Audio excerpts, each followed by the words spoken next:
உங்களுக்கான இன்றைய வாக்குத்தத்தம். ஞானத்தையும் உணர்வையும் அருளும் ஆவியும், ஆலோசனையையும் பலனையும் அருளும் ஆவியும், அறிவையும் கர்த்தருக்கு பயப்படுகிற பயத்தையும் அருளும் ஆவியும் ஆகிய கர்த்தருடைய ஆவியானவர் அவர் மேல் தங்கியிருப்பார்.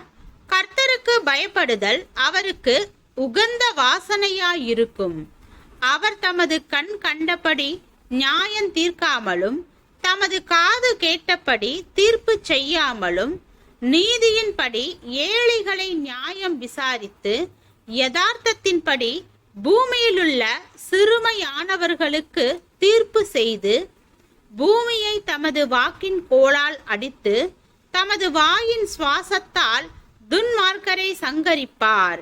நீதி அவருக்கு அரைக்கட்டும், சத்தியம் அவருக்கு இடைக்கச்சையுமாயிருக்கும்.